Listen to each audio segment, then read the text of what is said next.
percent overall from the field, but he was also 50% from threes. He's 5 of 10. I know you're out there. It's okay. Stand back there. No, more than likely, you're going to get that number 1 seed. And so I want Houston to be ranked at number 1 and 8. No. Roberts tried to get it. Shed for the win. Got it.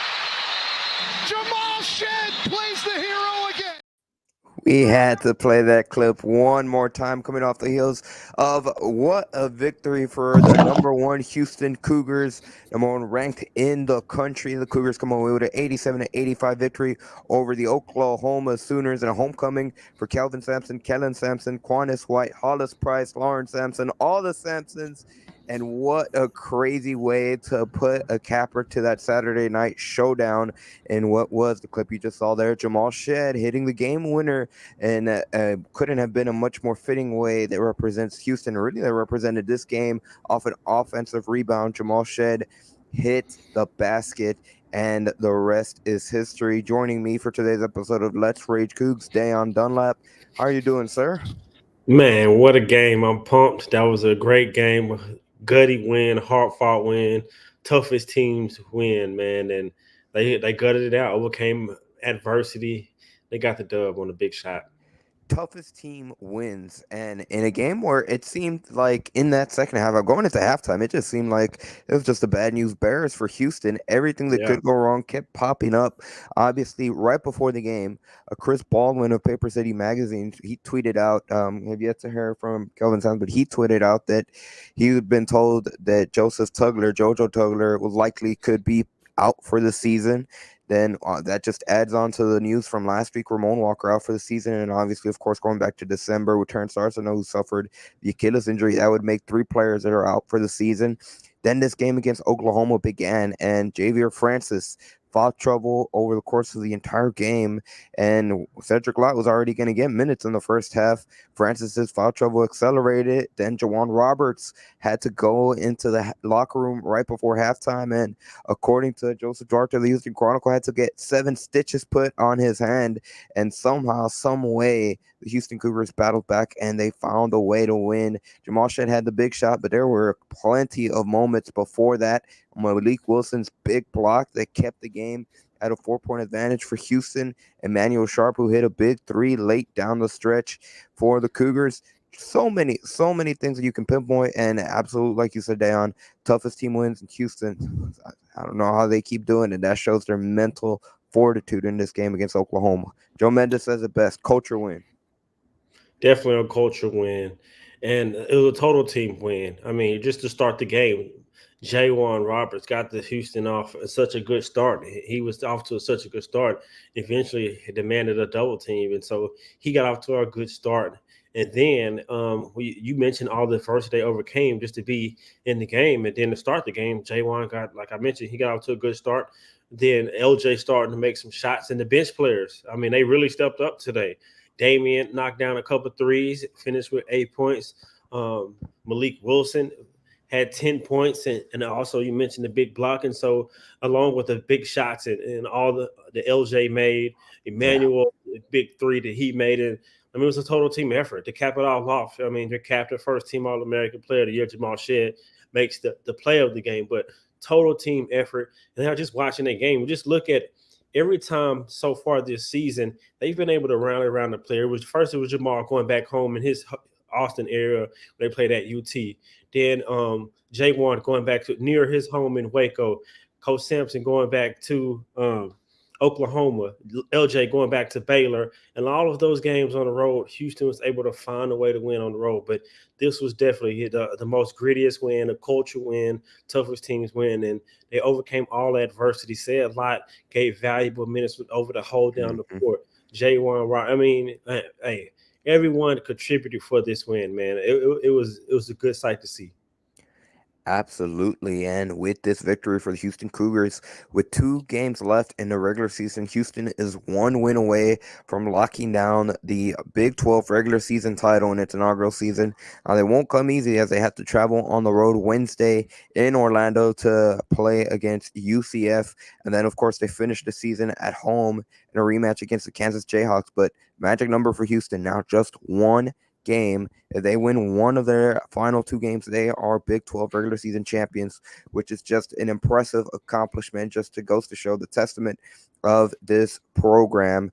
But like you said, top to bottom, there was so many moments. LJ Cryer, who late down the stretch started hearing big shots after big shots, finished with 23 points, 5 of 9 from behind the arc. Jawan Roberts, before he got injured in the first half, he was going to work against the Sooners. They had no answer for him, and he was doing a phenomenal job at reading the defense. And it really looked like nothing that Oklahoma did could throw him off rhythm. And like he was going at his own pace, he was reacting to the defense as they came one way, turn around, had a hook shot. They came the other way. He would just go to his right, had a very tough finish through contact for the N1. It was the Jawan Roberts show offensively in that first half. Mm-hmm. Second half, the guards were able to pick up the slack. It was. I mean, he got him off to such a good start, and he was so dominant. And when he's executing like that in a half court set, it makes them such a potent team because now when you throw it down on the block, the defense has to collapse, open up the floor for the shooters. And LJ did a good job of making his 2-point shots, which got him in rhythm to knock down his 3-point shots and really just expands his game. And that's one of the things why he wanted to come to Houston, was to be able to expand his game and be more than just a 3-point shooter. And you put that on display today, and I think that was big, playing off of J1 and stepping up with Jamal not being 100%. And so it was big shots by him, but I mean, it was a total team effort. And the depth that Houston came into this season with, I mean, they're just going down like flies, starting with Terrence, and you mentioned JoJo, Ramona as well. And so now coming off the bench, I mean, you come down to Malik, excuse me, and Damian, they both contributed today. Said a lot contributed today. So it's not so much as it, not a lot of depth, but the players, rotational players stepped up today. So it was a total team effort. Next man up, everyone came in and they contributed well. And so very impressed. And LJ has had 3 consecutive games of 15 or more points. We need him to stay. And we mentioned maybe he would catch rhythm at the right time in this March. And so he's playing at his own pace as well, and being more of a better 2-point scorer is open up his game, and his 3-point is being even more proficient because he's a lights out shooter. Yeah, he's definitely trending upwards at the perfect time. First game of March for the Cougars this season. Now for the Houston Cougars, they're going to get much needed rest in between now and UCF. They get Sunday, Monday, and Tuesday off before they have to take on the Knights on Wednesday.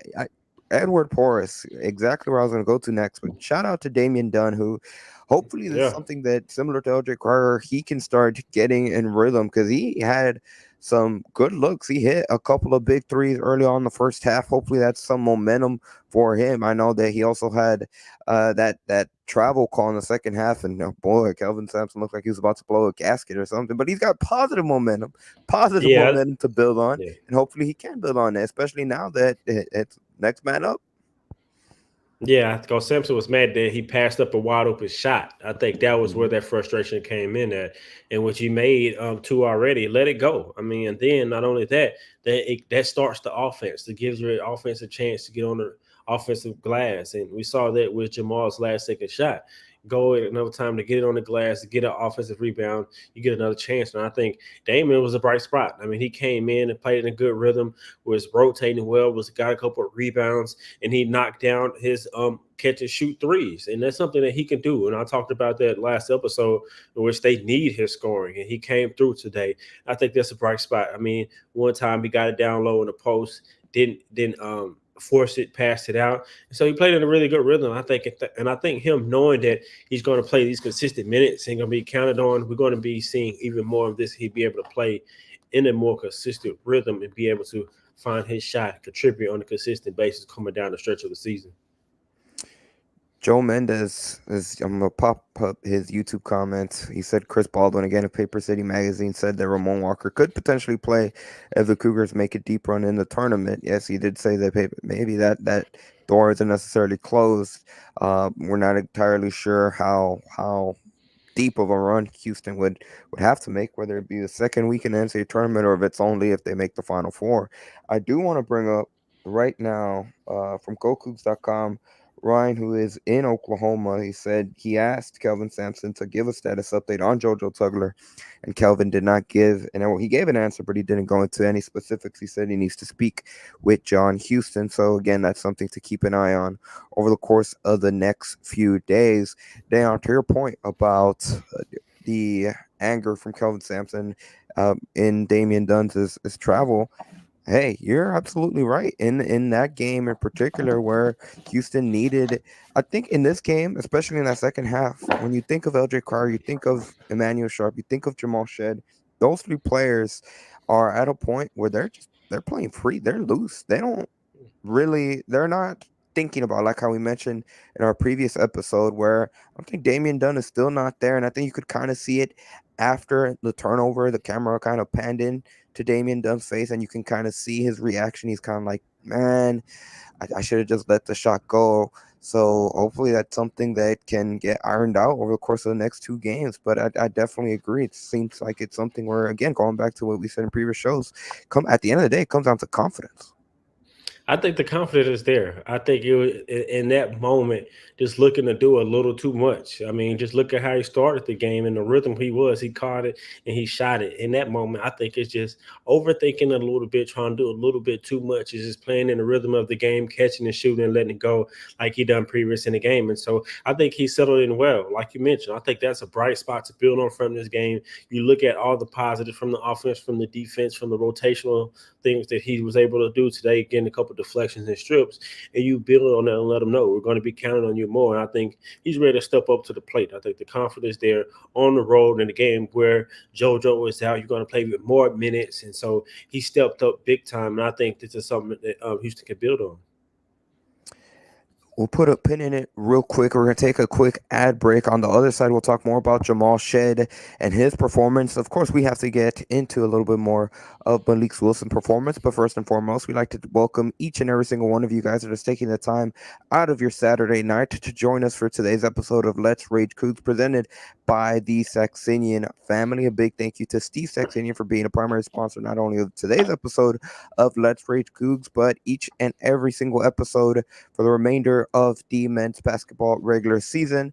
And we also like to say thank you to Star Pizza, who is a secondary sponsor on today's episode of Let's Rage Coogs. Let's hear a message from Star Pizza. I have favorite places to eat, but only one place can be the official spot of the Ryan Elvin Fan Club, Houston's own Star Pizza. Whether we're grabbing a New York slice or a Chicago-style pizza, a salad with homemade dressing, or feasting on the Tuesday lunch buffet, my friends at Star Pizza always make me feel right at home. 3 locations in the Houston area, plenty of room in the dining rooms or the private room for your group. Plus, it's super easy to order online at starpizza.net. Don't forget to get a Cougar Red Velvet cupcake when you place your order. Tell them Ryan Elvin sent you.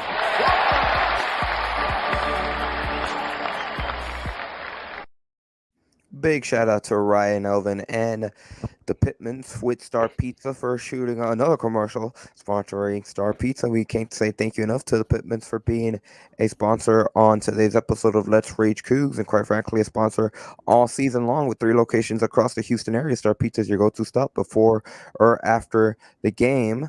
Let's get into Jamal Shed's performance. Obviously, we have the big shots that he hit, but I thinking back to this game, there's just so many big moments, even going back to the first half. But Jamal Shed, another shot added to the resume. He came this close a week ago in Baylor to hit the game-winning shot in regulation, was just a millisecond too late. He did it again in this contest, no doubt about it here, and that just adds to his impressive resume. Obviously, the big shot that comes to mind going back to last season, the one he had over Memphis. I mean, Jamal Shed, cold-blooded. It's not up for debate, especially with how Kansas has been trending. Jamal Shed is the Big 12 player of the year. Big 12 Player of the Year. I think he's also a lock to be All-American this year as well. Oh, Now, absolutely. now it's just to think about wrapping up the pace of making a push for Player of the Year. But I mean, his game, he finished with 14 points. But you just look the way that he dominated the game was in controlling the pace and making a smart decision after decision.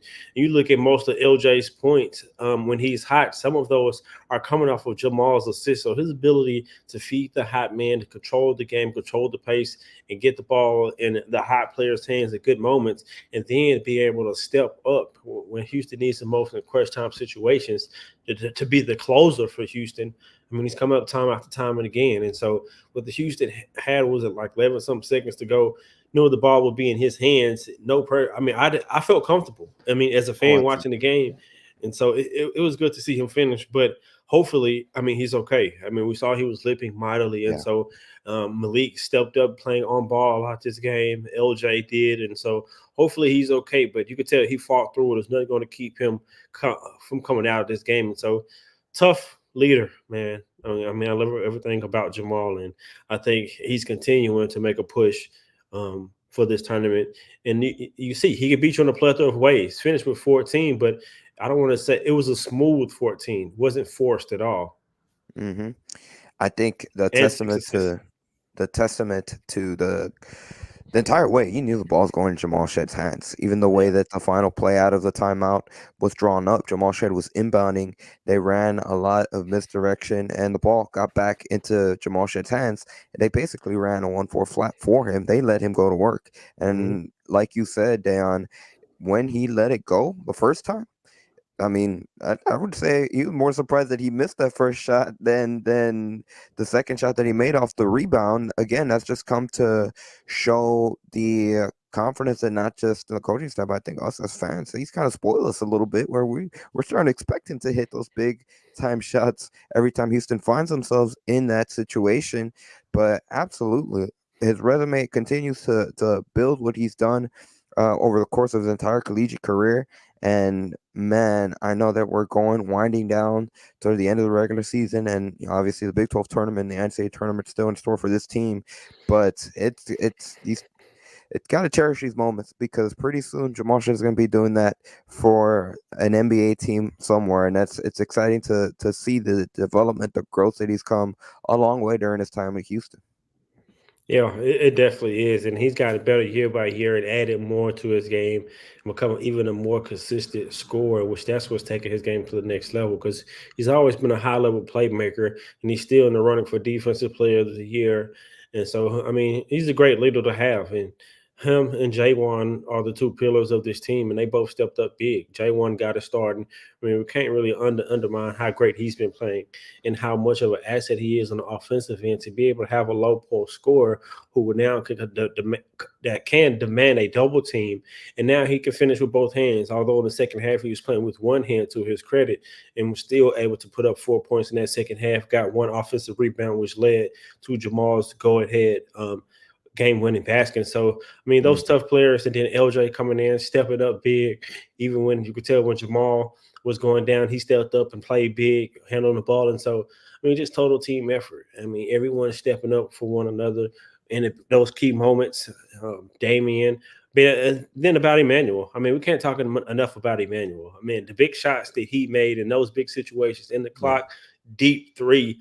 I mean, and he had a smooth 11. Was anything forced? The other players had it going, but he stayed ready. And in the moment, he delivered when Houston needed the most. And so, man, I love this team. I love the different ways that Houston could beat you. And offensively, they had a bringer tonight, because the first half, Oklahoma shot the ball lights out, and they still trailed at the half by 3. And so I felt very confident in the way Houston players were stepping up. I knew the starters and the core of the team could bring it home, especially when LJ had it going.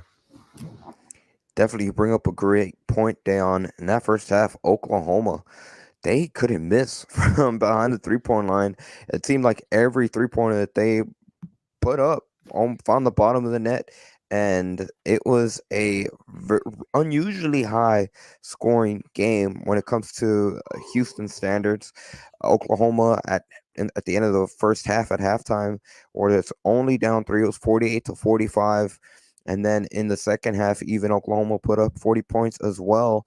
So a little bit of unusual. I don't think it's surprising when we look at how shorthanded, not even shorthanded, but how different players have to play different roles. And then Javier, you add on top of that Javier Francis missed most of the game with foul trouble. I think that's a big factor into why it was such a high scoring game. But also give credit to Oklahoma for hitting the shots, but give credit to Houston in a year where sometimes offensively has been kind of a struggle at times.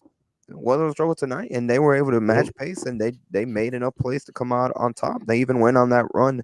They were able to build that double-digit lead that kind of gave them the cushion to be able to get through to come away with the win. Yeah, because that was some of the questions that people say. There's no doubt that Houston the best defensive team, but some people have concerns, and even I've spoke about one thing, and I always watch is their offense. Can they generate enough offense to win games when teams are making shots? And they did that on the road today in a hostile environment. So that's something to build on. The defense is going to be, and honestly, in that second half when OU was going on their run, Houston switched to a 2-3 zone, was able to get a few stops in a row, and still the defense is honestly able to propel them as well because they were able to put together a few stops even when they weren't making shots. But offensively today, I mean, you got it going like that, and J1 he gets it going from the inside, opening up the floor for the guards, and then your guards coming off the Emmanuel's making shots early, and Damian's coming in making shots. Malik using his strengths to isolate against a smaller guard, using his explosiveness, and so they really offensively everyone kind of played really well. Jamal wasn't as efficient, but he still had it going offensively with his ability to create, get inside, create for others, make plays for himself as well. And so offensively, I think this is another thing that Houston could build on with the ball movement and the sets and playing for one another. I think everyone played within the rhythm. It really was no forced shots. Some of those last second shots had to be shot, and Emmanuel knocked down one of those big ones. On the topic of the defense, any concerns going forward potentially about Houston's defense, or do you think it's much more of a one-off thing just in terms of how this game played out? And add on top of the fact the foul trouble Javier Francis found himself in. I'm not concerned with the defense. I think without Javier on the floor, the defense isn't as good. I think he should also be in the running for Defensive Player of the Year because in the little minutes he played, you see the impact that he had defensively. But I think with him on the floor, his ability to recover and affect shots and block shots.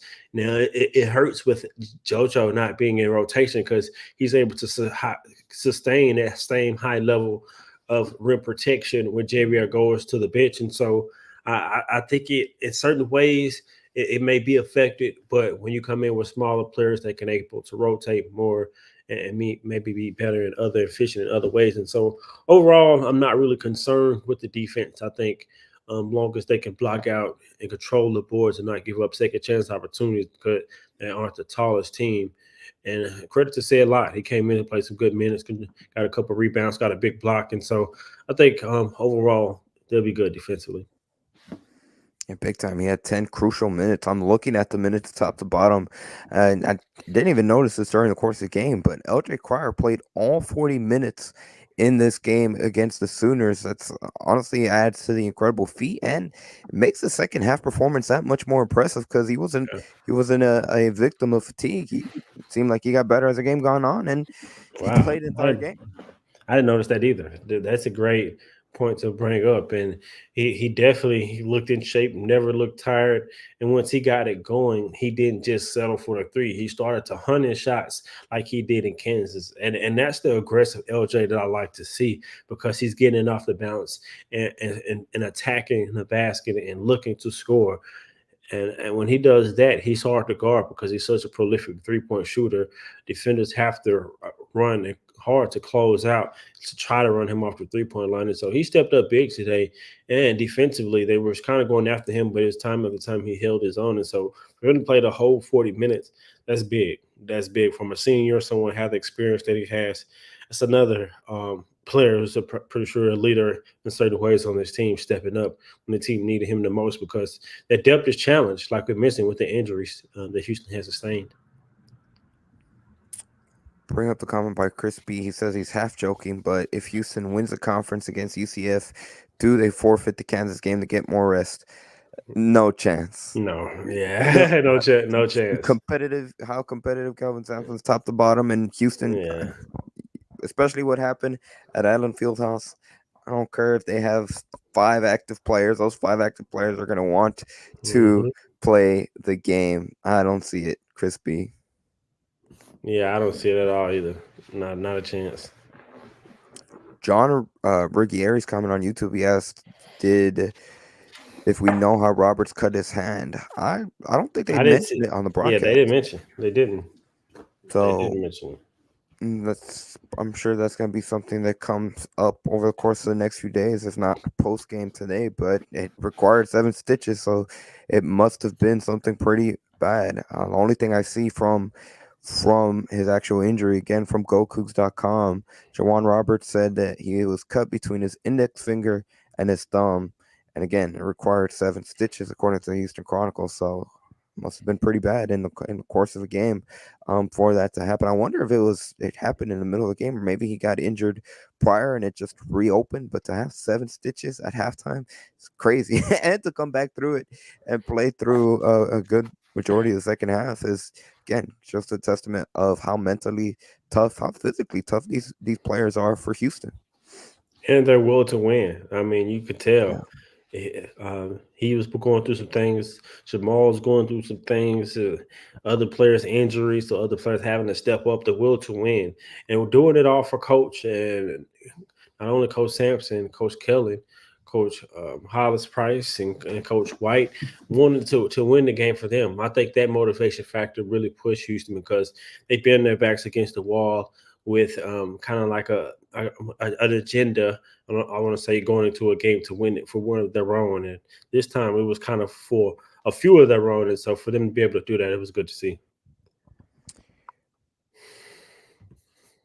EI Crabtree, as we're gonna Chris in a second. EI Crabtree 77 is also from GoCoogs.com quoting Kelvin Sampson, but Kelvin said we couldn't guard them, but they couldn't guard us either. Kind of goes to the points that we did earlier. I mean, give kudos to both teams, but give kudos to Houston for being able to keep up with the Sooners in this crazy game. It was a bit of an odd game. Real quick, let's take another ad break. On the other side, Chris Gardner will be joining us once again. The final score from Oklahoma, the number 1 ranked Houston Cougars come out victorious 87-85 in a thriller from Norman, Oklahoma.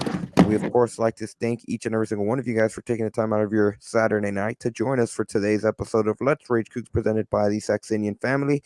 Can't say thank you enough to Steve Saxenian for being a primary sponsor of not only this episode, but for each and every single post-game show this regular season. Let's Rage Coogs, the original and only post-game show to ever be retweeted by head coach Kelvin Sampson. That still stands. Let's Rage Coogs. Of course, we also like to say thank you to Star Pizza for being a sponsor on today's episode.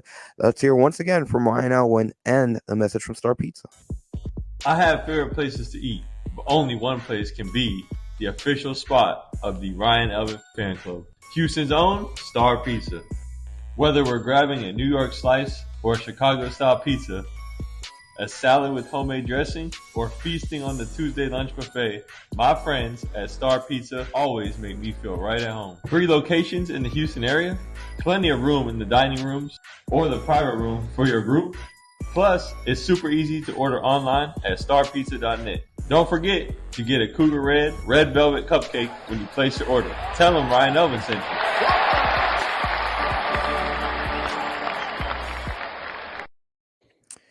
So welcome in Chris Gardner of the Houston Round Ball Review. Chris, how are you doing, sir? I'm doing great, fellas. How are y'all doing? I came back to the house because women's team did some celebrating on senior night, and it was too loud, and family and stuff was hanging around, so I just made the dash over here.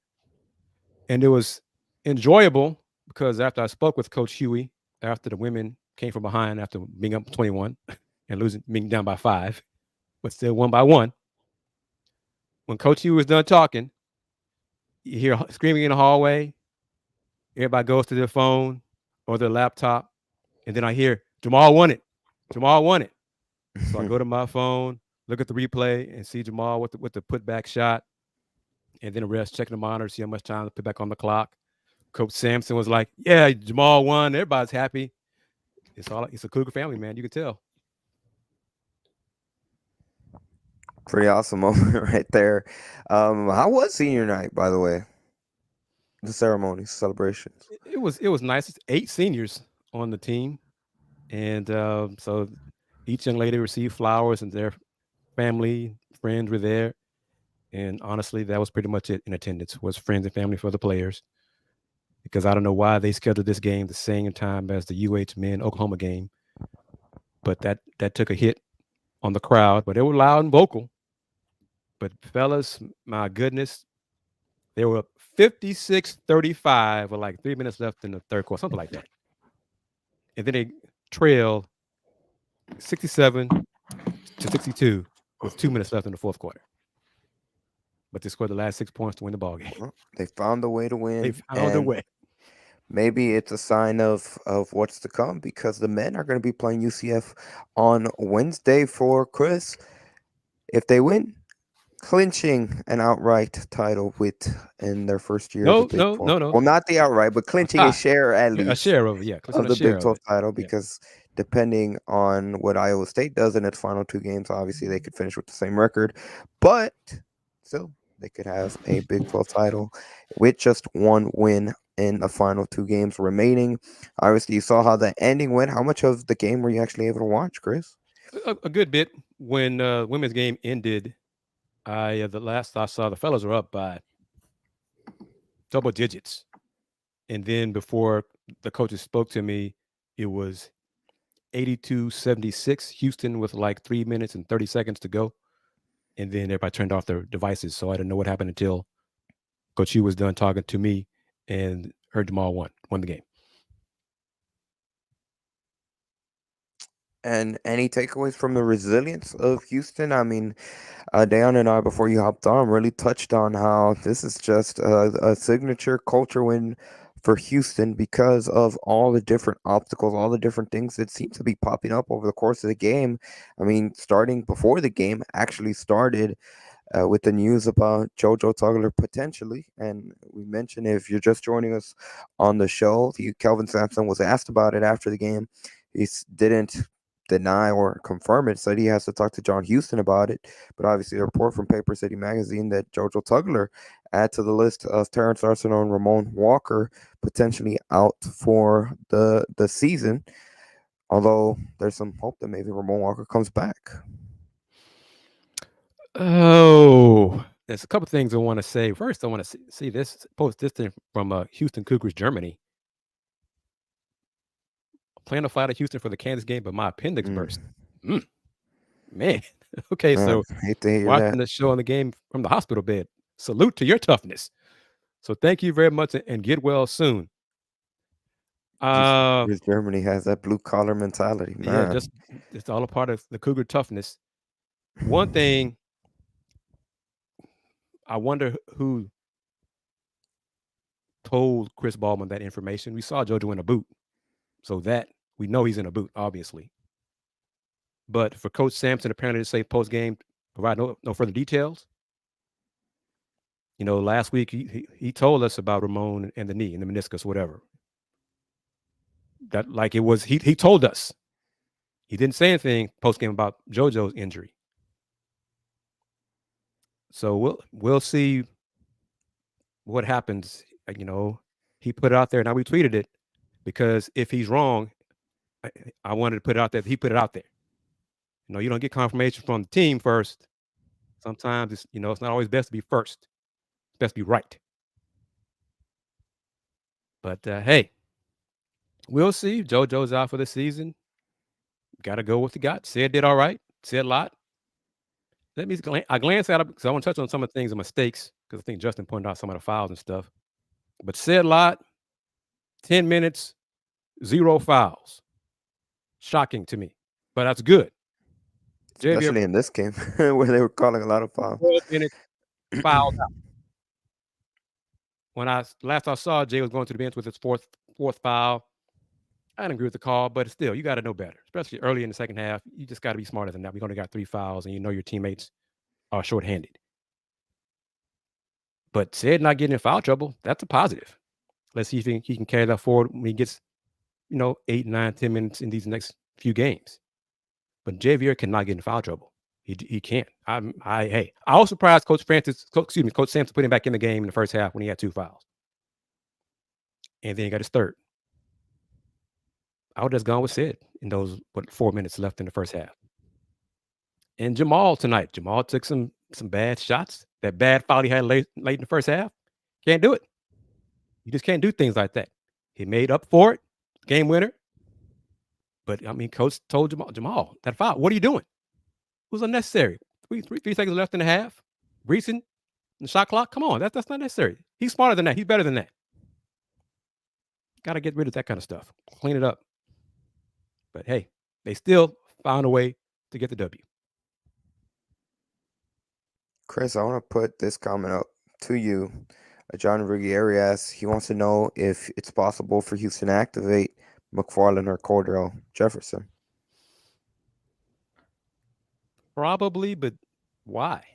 Why play them 3 games and lose their red shirt when they've already haven't played 30? Injuries happen. It's bad luck, what do you want to call it? Why wasted their entire season to play 3, 4, 5, 6 games? Is it different, or I might be mixing my sports? It's not like football where you get. This is football. Yeah, this is not football. So football is where they have 4 games, 3 or 4. Yeah, it should be like that though. That's probably something they should change. Looking to change going into next season. Yeah, but football made a few changes now that they have communication in their helmets now, which is a good thing. But no, that's football. I remember Kelvin Sampson bringing it up once, and he wants a rule change too. But I couldn't remember which sport it was. But yeah, it's football. Football's the one that lets you play up to 4. But it's the medical. It's the medical red shirt. That it's a medical red shirt, and how issues like this, and some coaches, a lot of coaches, would not want to utilize a red shirt year for a player who hasn't played all season to play 2, 3, 4 games when you're going to get him back next year for a whole year. I mean, no. I understand that. Hey, you need the bodies, and you want to try to go for it. You never know what can happen in a championship run. But no. Mm-mm. Especially at this point in the season, 2 regular season games left, and then it's Big 12 and then the NCAA tournament. I mean, realistically, even if they could be activated without penalty, how much of an impact are they going to have this late in the season? Right. Practicing is one thing. They got to get, by the time they get to conditioning and win, the season's over. I mean, they could put them out there against Kansas and then maybe a game or 2 in the Big 12. They're not going to be in game shape, game condition to make an impact positively this year. And in that case, they might risk injury because they're not in game shape and haven't played and got the conditioning and all those things down. No, don't do that to them. Do want to bring up Crispy's comment. And this is something that I definitely caught during the broadcast, especially at halftime. For whatever reason, they kept mispronouncing Jamal Shedd's name. They kept calling him Jamel Shed. Did they really? Yes, which it was that TV broadcast today was a little bit interesting. Well, they kept saying Sid Lot's name wrong too. So yes, so it kind of made me chuckle a little bit when I read Crispy's comments. Bobby 1006 said is going to need more playing time. It is going to be tough to play Roberts and Francis as the only true big men come tournament time. I mean, that is going to be true, kind of what we just touched on, even if Cordell and McFarland could come. I guess it's different with Sid since he had that extra year of experience last year, and he was able to sit back and watch Houston during their tournament run. But I mean, he's kind of getting thrown in the fire at this point too. I mean, he got 10 minutes tonight, which I think is good for him. And he's an example. He's got to get his game conditioning now because he's going to get minutes now. And based on foul trouble, he might get more than 10. He's got to be ready for that. But he did a solid job. He was, a step late in some rotations here and there to be expected. But he did not do much to hurt the team today. And for his first game getting double-digit minutes, that's a positive. And no fouls for him, too. That's another positive. So, yeah. Yeah, he definitely held down the fort on the defense. He was able to move his feet well. Some of the pick and roll coverages, his get back and recover. So I think as he settles in, he can even have a bigger impact just on the glass. And it looked like he could protect the rim as well. Had a block shot. And so it was good minutes for him. He definitely player stepped up today, added to the win, impacted the game, and he's going to be counted on for sure. Now, it will be interesting to see how other teams play him because he doesn't have an offense. And so when he does set a high screen, Oklahoma, they weren't concerned if said roll to the hoop. They doubled Jamal, whoever had the ball. So that's going to be something different for the Cougs to adjust to in the offensive sets. But hey, they still found a way to win. This was their first game without JoJo. They're going to learn, practice a little bit more, and tweak some things without JoJo and make adjustments. And Coach Sampson has said it in the recent past, no one's going to feel sorry for us. We're going to do the best we can with who we got and leave it out on the court. And that's started tonight. And they did it.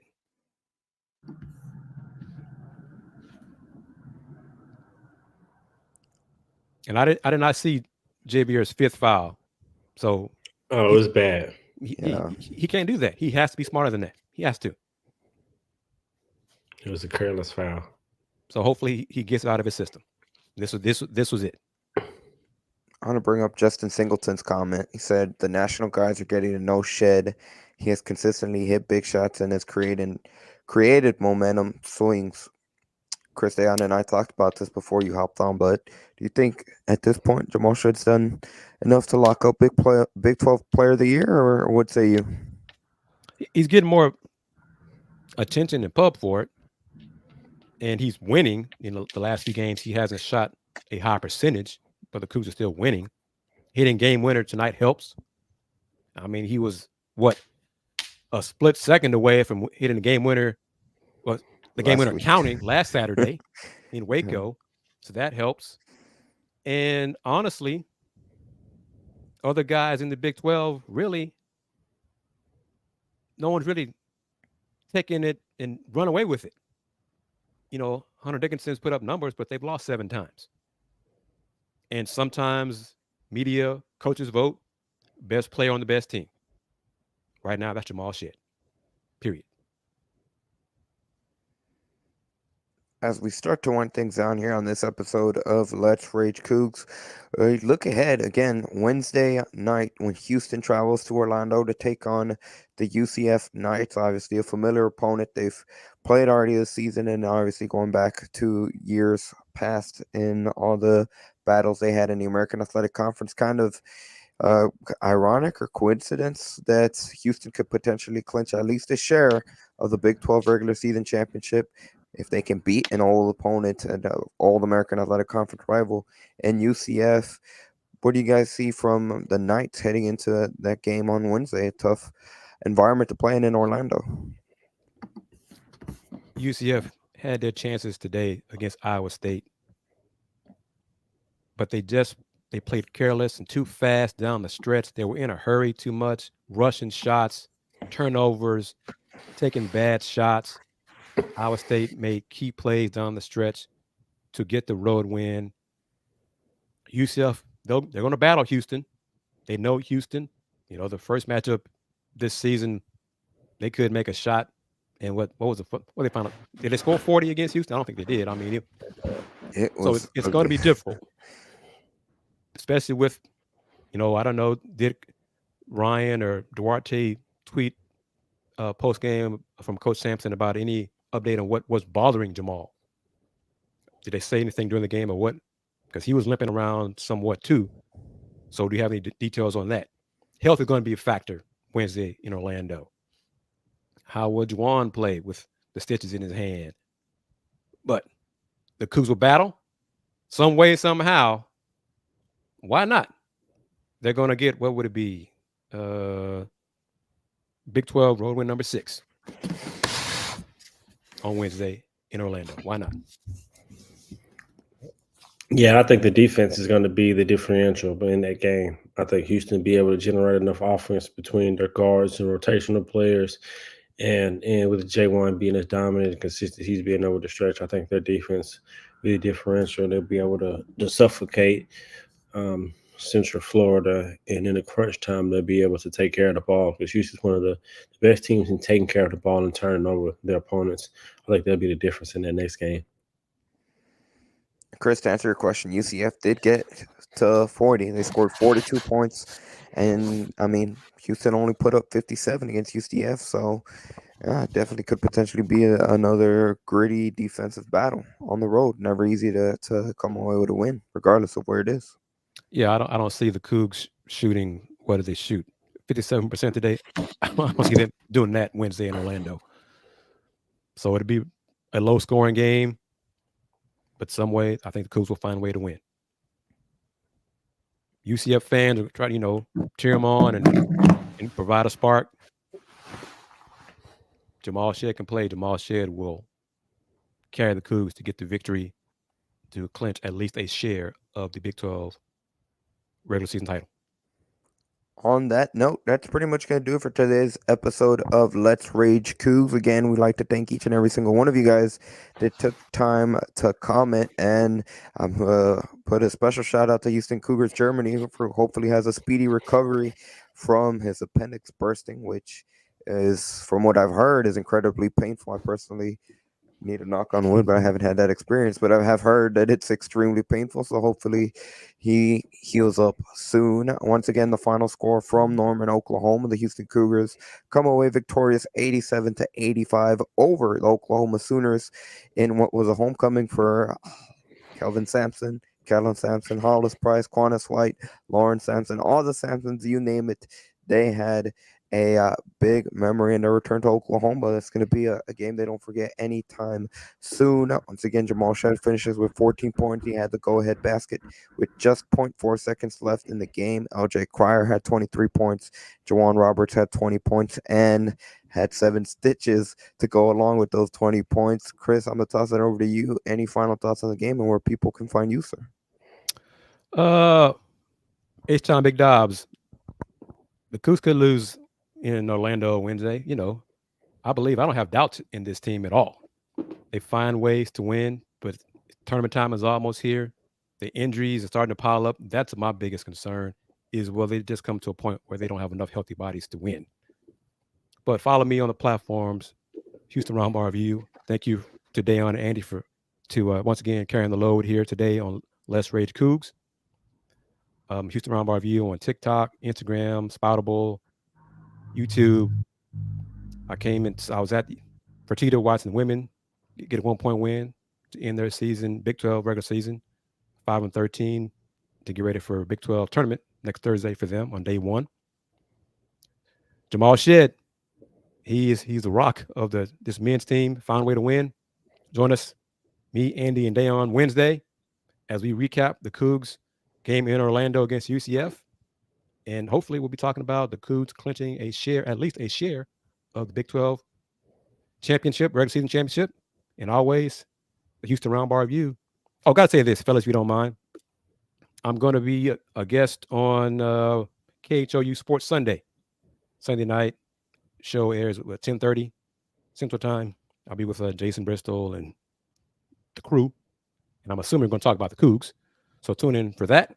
But as always, the Houston Roundball Review since 1994. Local name, global perspective. You can follow me on all social media platforms like the shows on the screen below at Dayon Dunlap. Great win by Houston. Man, total team effort, toughest team wins. Role players stepped up. Leaders stepped up from J1 to LJ to Jamal Shout out to Damian, Malik, Emmanuel making big shots, Sid being ready, and the team just getting a win for Coach Sampson, Coach Hollis Price, Coach Carlos White, Lawrence Sampson. Toughest teams wins, man. Culture win. Hopefully they can get some rest, get ready for the next road game against Central Florida and get that win and get ready for potentially the last home game for Jamal Shead in the Fertitta Center against Kansas. And so one game at a time, this team definitely, I think, is made of the right stuff. One of the toughest teams, most gritty team, man. But as always, go Cougs.